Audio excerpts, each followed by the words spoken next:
नमस्कार दोस्तों, आपके अपने YouTube चैनल पर आप सभी का स्वागत है। आज हम सी टेट की तैयारी के दौरान जो 6th क्लास की हिस्ट्री है उसका अध्याय नंबर 10 नए साम्राज्य और राज्य को विस्तार से पढ़ेंगे। तो वीडियो को आपने एंड तक जरूर देखना है और जो मेन मेन लाइनें हैं उनको हम अंडरलाइन करते चलेंगे। तो आप भी अपनी नोटबुक के अंदर उनको नोट कर लेना ताकि एग्जाम के समय आप उनको रिवाइज कर सकें। तो वीडियो शुरू करते हैं। अरविंद राजा बना। अरविंद अपने स्कूल में खेले जाने वाले नाटक में राजा की भूमिका अदा करने के लिए चुना गया है। तो यही पूछ लेते हुए उसमें नाम क्या दिया गया था लेसन के अंदर। जो राजा बनने के लिए लड़का बच्चा चुना गया था उसका नाम क्या था? अरविंद था। कई बार ये ध्यान रहती। उसने सोचा था कि वह शाही वेशभूषा में मूछों पर ताव देते हुए रुपहले कागज में लिपटी तलवार को शान से पकड़कर चहलकदमी करेगा। जरा सोचो, उसे कितनी हैरानी हुई जब उसे बताया गया कि उसे बैठकर वीणा भी बजानी होगी और कविता पाठ भी करना होगा। यह संगीतज्ञ राजा कौन हो सकता है? वह अरविंद सोचने लगा। क्या बताती है प्रशस्तियां? दरअसल अरविंद गुप्त वंश के प्रसिद्ध राजा समुद्रगुप्त की भूमिका अदा करने जा रहा है। अब ये पूछ ले भाई, वो किसकी भूमिका अदा करने जा रहा था अरविंद? गुप्त वंश के प्रसिद्ध राजा समुद्रगुप्त की। समुद्रगुप्त के बारे में हमें इलाहाबाद में अशोक स्तंभ पर खुद एक लंबे अभिलेख में पता चलता है। इसकी रचना समुद्रगुप्त के दरबार में कवि व मंत्री रहे हरिसेन द्वारा एक काव्य के रूप में की गई थी। हरिसेन कौन था भाई? ये समुद्रगुप्त के दरबार में कवि और मंत्री। एक विशेष किस्म का अभिलेख है जिसमें प्रशस्ति, जिसे प्रशस्ति कहते हैं। अभिलेख यानी जो विशेष प्रकार का अभिलेख होता है उसे क्या कहते हैं? प्रशस्ति। यह एक संस्कृत शब्द है जिसका अर्थ है प्रशंसा होता है। अर्थ क्या होता है इसका? प्रशस्तियां लिखने का प्रचलन पहले भी था। जैसे तुमने अध्याय 9 में गौतमी पुत्र श्री शातकर्णी की प्रशस्ति के बारे में पढ़ा, परंतु गुप्त काल में इनका महत्व और बढ़ गया।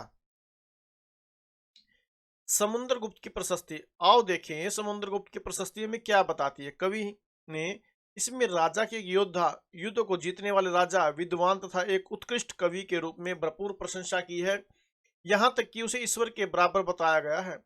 प्रशस्ति में लंबे लंबे वाक्य दिए गए हैं, यहाँ वैसे ही एक वाक्य का अंश दिया गया है। योद्धा समुद्रगुप्त, जिनका शरीर युद्ध मैदान में कुठारों, कुल्हाड़ियों, तीरों, भालों, वृक्षों, तलवारों, लोहे की गदाओं, नुकीले तीरों तथा अन्य सैकड़ों हथियारों से लगे घावों के दाग से भरे होने का अत्यंत सुंदर दिखता है। यह वर्ण तुम्हें उस राजा के बारे में बताता है। राजा किस प्रकार युद्ध लड़ते थे, उस राजा के बारे में बताया गया। राजा किस प्रकार से युद्ध क्षेत्र में युद्ध लड़ते थे। अगर तुम मानचित्र 7 को गौर से देखो तो पाओगे कि एक क्षेत्र को हरे रंग से रंगा गया है। तुम्हें पूर्वी समुद्र तट के साथ साथ एक क्रम में लाल बिंदु दिखेंगे। उसी तरह कुछ क्षेत्र बैंगनी और नीले रंग के भी मिलेंगे। यह मानचित्र इस प्रशस्ति में प्राप्त जानकारी के आधार पर बनाया गया है। हरिसेन 4 विभिन्न प्रकार के राजा और उनके प्रति समुद्रगुप्त की नीतियों का वर्णन करते हैं। हरिसेन ने वर्णन किया। ये नीचे है। वीणा बजाने वाला राजा, समुद्रगुप्त के कुछ अन्य गुणों को सिक्कों पर दिखाया गया। ये जो सिक्के हैं इनके ऊपर दिखाया गया। जैसे कि इस सिक्के में उन्हें वीणा बजाते हुए दिखाया गया है। मानचित्र में हरे रंग का क्षेत्र आर्यवर्त के उन 9 शासकों का है जिन्हें समुद्रगुप्त ने हराकर उनके राज्यों को अपने साम्राज्य में मिला लिया था। इसके बाद दक्षिणापथ के 12 शासक आते हैं। इनमें से कुछ की राजधानियों को दिखाने के लिए मानचित्र पर लाल बिंदु दिखाए गए हैं।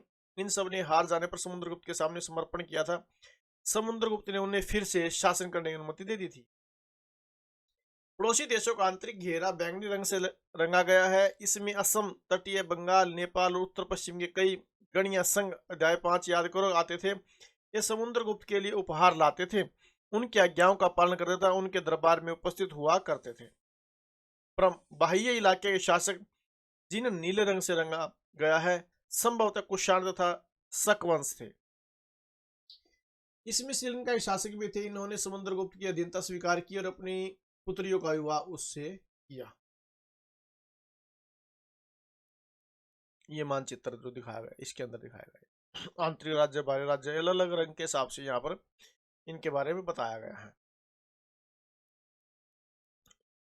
विक्रम संवत 58 ईसा पूर्व में प्रारंभ होने वाले विक्रम संवत को परंपरागत रूप से राजा चंद्रगुप्त द्वितीय के नाम से जोड़ा जाता है और ऐसा कहा जाता है कि उन्होंने शकों पर विजय के प्रतीक के रूप में इस संवत की स्थापना की तथा विक्रमादित्य की उपाधि धारण की थी।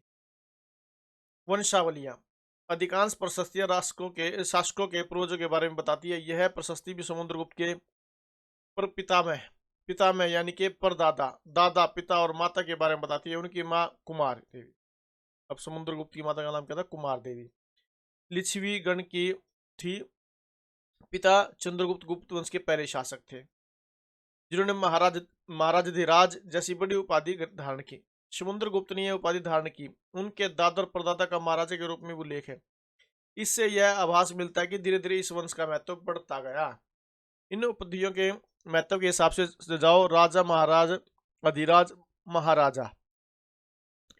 समुद्रगुप्त के बारे में हमें उनके बाद के शासकों जैसे उनके बेटे चंद्रगुप्त द्वितीय की वंशावली पूर्वज की सूची से भी जानकारी मिलती है। उनके बारे में अभिलेखों तथा सिक्कों से पता चलता है उन्होंने पश्चिमी भारत में सैन्य अभियान में अंतिम शासक को परास्त किया। बाद में ऐसा विश्वास किया जाने लगा कि उनका दरबार विद्वानों से भरा था। इनमें से कुछ के बारे में जानकारी अध्याय 11 में मिलेगी। हर्षवर्धन तथा हर्षचरित। जिस तरह गुप्त वंश के शासकों के बारे में अभिलेखों तथा सिक्कों से पता चलता है, उसी तरह कुछ अन्य शासकों के बारे में उनकी जीवनी से पता चलता है। ऐसे ही एक राजा हर्षवर्धन थे जिन्होंने करीब 1400 साल पहले शासन किया। तो राजा हर्षवर्धन ने कब शासन किया? लगभग 1400 साल पहले। उनके दरबारी कवि बाणभट्ट ने, उनके दरबारी कवि कौन थे? बाणभट्ट ने संस्कृत में उनकी जीवनी हर्षचरित लिखी भाई। तो हर्षवर्धन की जो जीवनी है वो क्या, किस नाम से है? हर्षचरित। किस भाषा में लिखी गई है? संस्कृत में। किसके द्वारा लिखी गई है? उनके दरबारी कवि बाणभट्ट के द्वारा। आगे नहीं, ये प्रश्न बन गया ना कई इसके अंदर। इसमें हर्षवर्धन की वंशावली देते हुए उनके राजा बनने तक का वर्णन है। चीनी तीर्थयात्री स्वेन सांग, जिनके बारे में तुमने अध्याय 9 में पढ़ा, काफी समय के लिए हर्ष के दरबार में रहे। तो कौन चीनी तीर्थ यात्री रहा था हर्षवर्धन के दरबार में? उसका क्या नाम था? स्वेन सांग। उन्होंने वहां जो कुछ देखा उसका विस्तृत विवरण दिया गया है। हर्ष अपने पिता के सबसे बड़े बेटे नहीं थे, पर उस अपने पिता और बड़े भाई की मृत्यु हो जाने पर थानेसर के राजा बने। तो कहाँ के राजा बने हर्षवर्धन? थानेसर के। उनके बहनोई कन्नौज के शासक। उनके बहनोई कहाँ के बने? कन्नौज के शासक बने। जब बंगाल के शासक ने उन्हें मार डाला तो हर्ष ने कन्नौज को अपने अधीन कर लिया और बंगाल पर आक्रमण कर दिया। मगध तथा संभवतः बंगाल को भी जीतकर उन्होंने पूर्व में जितनी सफलता मिली उतनी सफलता अन्य जगहों पर नहीं मिली। जब उन्होंने नर्मदा नदी को पार कर दक्कन की ओर बढ़ने की कोशिश की, तब चालुक्य नरेश पुलकेशिन द्वितीय ने उन्हें रोक लिया। तो किसने रोका? चालुक्य नरेश कौन था? पुलकेशिन द्वितीय। पल्लव, चालुक्य और पुलकेशिन द्वितीय की प्रशस्तियां। इस काल में पल्लव, चालुक्य दक्षिण भारत के सबसे महत्वपूर्ण राजवंश थे। पल्लवों का राज्य उनकी राजधानी कांचीपुरम के आसपास के क्षेत्रों से लेकर कावेरी नदी के डेल्टा तक फैला था। जबकि चालुक्यों का राज्य कृष्णा, चालुक्य का राज्य कौन? कृष्णा और तुंगभद्रा नदियों के बीच में स्थित था। चालुक्य की राजधानी एहोल थी। तो चालुक्य की राजधानी कौन सी थी? एहोल। यह एक प्रमुख व्यापारिक केंद्र था। धीरे धीरे एक धार्मिक केंद्र भी बन गया जहां कई मंदिर थे। पल्लव और चालुक्य एक दूसरे की सीमाओं का अतिक्रमण करते थे। मुख्य रूप से राजधानियों को निशाना बनाया जाता था जो समृद्ध शहर थे। पुलकेशिन द्वितीय सबसे प्रसिद्ध चालुक्य राजा थे। तो सबसे प्रसिद्ध चालुक्य राजा कौन थे? पुलकेशिन द्वितीय। उनके बारे में हमें उनके दरबारी कवि रवि कीर्ति द्वारा रचित प्रशस्ति से पता चलता। उनके दरबारी कवि कौन थे? रवि कीर्ति। इसमें उनके पूर्वजों, खास तौर से पिछली 4 पीढ़ियों के बारे में बताया गया। पुलकेशिन द्वितीय अपने चाचा से यह राज्य मिला था। रवि कीर्ति के अनुसार उन्होंने पूर्व तथा पश्चिम दोनों समुद्र तटीय इलाकों में अपने अभियान चलाए। इसके अतिरिक्त उन्होंने हर्ष को भी आगे बढ़ने से रोका। हर्ष का अर्थ है आनंद होता है। हर्ष का अर्थ क्या होता है? आनंद। कवि का कहना है कि इस पराजय के बाद हर्ष अब हर्ष नहीं रहा। पुलकेशिन द्वितीय ने पल्लव राजा के ऊपर भी आक्रमण किया, जिसे कांचीपुरम की दीवार के पीछे शरण लेनी पड़ी। पर चालुक्य की विजय अल्पकालीन थी। लड़ाइयों से दोनों वंश दुर्बल होते गए। पल्लवों और चालुक्यों को अंततः राष्ट्रकूट और चोल वंश ने समाप्त कर दिया। पल्लवों और चालुक्यों को अंततः किसने? राष्ट्रकूट और चोल वंशों ने समाप्त कर दिया। इनके बारे में तुम कक्षा 7 में पढ़ेंगे। इन राज्यों का प्रशासन कैसे चलता था? पहले के राजाओं की तरह इन राजाओं के लिए भूमि कर सबसे महत्वपूर्ण बना रहा। प्रशासन की प्राथमिक इकाई गांव होते थे। तो प्रशासन की प्राथमिक इकाई क्या होते थे? गांव। लेकिन धीरे धीरे कई नए बदलाव आए। राजाओं ने आर्थिक, सामाजिक, राजनीतिक या सैन्य शक्ति रखने वाले लोगों का समर्थन जुटाने के लिए कई कदम उठाए। उदाहरण के लिए तौर पर क्या किया, कुछ महत्वपूर्ण प्रशासकीय पद आनुवंशिक बन गए, अर्थात बेटे अपने पिता का पद पाते थे। आनुवंशिक क्या होता है, जो बेटा होता है अपने पिता के स्थान पर बैठ जाता है, राजा बन जाता है। जैसे कि कवि हरिसेन अपने पिता की तरह महादंड नायक अर्थात मुख्य न्यायाधिकारी थे।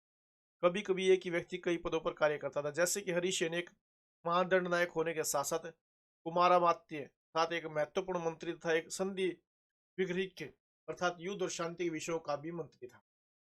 संभवतः है वहां के स्थानीय प्रशासन में प्रमुख व्यक्तियों का बहुत बोलबाला था।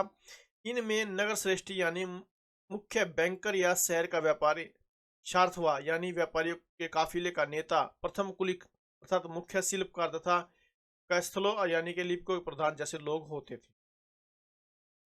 इस तरह की नीतियां कुछ हद तक प्रभावशाली होती थी, पर समय के साथ साथ इनमें कुछ व्यक्ति इतने अधिक शक्तिशाली हो जाते थे कि अपना स्वतंत्र राज्य स्थापित कर लेते थे। एक नए प्रकार की सेना, कुछ राजा अभी भी पुराने राजाओं की तरह एक सुसंगठित सेना रखते थे, जिसमें हाथी, रथ, घुड़सवार और पैदल सिपाही होते थे, पर इसके साथ साथ कुछ सेनानायक भी होते थे जो आवश्यकता पड़ने पर राजा को सैनिक सहायता दिया करते थे। इन सेनानायकों को कोई नियमित वेतन नहीं दिया जाता था, बदले में इनमें से कुछ को भूमि दान दिया जाता था। दी गई भूमि से ये कर वसूलते थे, जिससे वे सेना तथा घोड़ों की देखभाल करते थे। साथ ही वे इस युद्ध के लिए हथियार जुटाते थे। इस तरह के व्यक्ति सामंत कहलाते थे।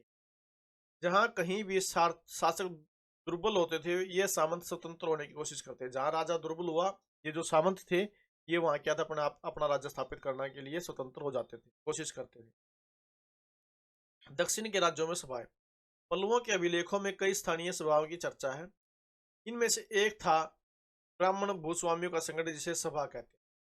ब्राह्मण भूस्वामी का संगठन था जिसे क्या कहा जाता है, सभा। ये सभाएं उप समितियों के जरिए सिंचाई, खेती बाड़ी से जुड़े विभिन्न काम, सड़क निर्माण, स्थानीय मंदिरों की देखरेख आदि का काम करते थे। जिन इलाकों के भूस्वामी ब्राह्मण नहीं थे, वहां पर उर नामक ग्राम सभा के होने की बात कही है। उर नामक। नगरम व्यापारियों के एक संगठन का नाम था। नगरम क्या था, एक व्यापारियों का संगठन का नाम था। संभवतः इन सब सभाओं पर धनी तथा शक्तिशाली भूस्वामी और व्यापारियों का नियंत्रण था। इनमें से बहुत सी स्थानीय सभाएं शताब्दियों तक काम करती रही। उस जमाने में आम लोग, जनसाधारण के जीवन की थोड़ी बहुत झलक हमें नाटकों तथा कुछ अन्य स्रोतों से मिलती है। चलो इसके कुछ उदाहरण देखते हैं। कालिदास अपने नाटकों में राज दरबार के जीवन के चित्रण के लिए प्रसिद्ध थे। इन नाटकों में एक रोचक बात यह है कि राजा और अधिकांश ब्राह्मणों को संस्कृत बोलते हुए दिखाया गया है, जबकि अन्य लोग तथा महिलाएं प्राकृत भाषा बोलते हुए दिखाए गए हैं। उनका सबसे प्रसिद्ध नाटक अभिज्ञान शाकुंतलम दुष्यम नामक एक राजा और शकुंतला नाम की एक युवती की प्रेम कहानी। तो शाकुंतलम जो अभिज्ञान शाकुंतलम किसका नाटक है, किसके द्वारा लिखा गया, कालिदास के द्वारा। इस नाटक में एक गरीब मछुआरे के साथ राज कर्मचारियों के दुर्व्यवहार की बात कही गई है।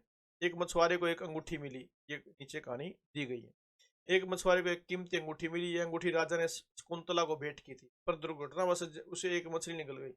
जब मछुआरा इस अंगूठी को लेकर राजमहल पहुंचा तो द्वारपाल ने उस पर चोरी का आरोप लगाया और मुख्य पुलिस अधिकारी भी बहुत बुरी तरह से पेश आया। राजा उस अंगूठी को देखकर बहुत खुश हुए और उन्होंने मछुआरे को इनाम दिया। पुलिस वाला और द्वारपाल मछुआरे से इनाम का कुछ हिस्सा हड़पने के लिए उनके साथ शराब खाने चल पड़े। आज अगर किसी गरीब आदमी को कुछ मिलता है तो वह पुलिस में खबर करता है, तो क्या उसके साथ इसी तरह बर्ताव किया जाएगा, ये आगे बताएगा भी। चीनी तीर्थयात्री फासियन का ध्यान उन लोगों की दुर्गति पर भी गया जिन्हें, तो कौन था ये फासियन, कौन था, चीनी तीर्थयात्री। यही पूछ ले, बताओ। अब लेसन पूरा पढ़ लिया, इसकी तरफ ध्यान ही नहीं कि भी फासियन क्या, कौन था ये। लेसन के अंदर बात कही है, चीनी तीर्थयात्री था। इन्हें शहरों के बाहर रहना पड़ता था। वे लिखते हैं, अगर इन लोगों को शहर या बाजार के भीतर आना होता था तो सभी को आगाह करने के लिए लकड़ी के एक टुकड़े पर चोट करते रहते थे। यह बात सुनकर लोग सतर्क होकर अपने को छू जाने से या किसी भी प्रकार के संपर्क से बचाते थे। एक जगह पान बंटवारा अभियान पर निकली राजा की सेना का बड़ा सजीव चित्रण किया गया है। राजा की सेना के बारे में बताया गया है। राजा बड़ी मात्रा में साजो सामान लेकर यात्रा करते थे।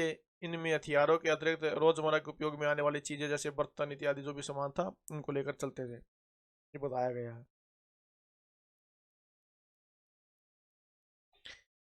अन्यत्र फिर दिखाया गया कि भी मरुभूमि होते हुए भी सदियों से अरब यातायात का एक बहुत बड़ा केंद्र था। दरअसल अरब व्यापार नाविकों ने भारत और यूरोप के बीच समुद्री व्यापार बढ़ाने में एक महत्वपूर्ण भूमिका निभाई थी।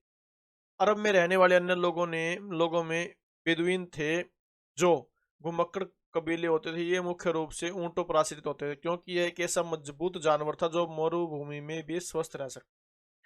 लगभग 1400 साल पहले पैगंबर मोहम्मद ने अरब में इस्लाम नामक एक नए धर्म की शुरुआत की। ईसाई धर्म की तरह इस्लाम ने भी अल्लाह को सर्वोपरि माना। उनके बाद सभी को समान माना गया। यहाँ इस्लाम धर्म के पवित्र ग्रंथ कुरान का एक अंश दिया गया है।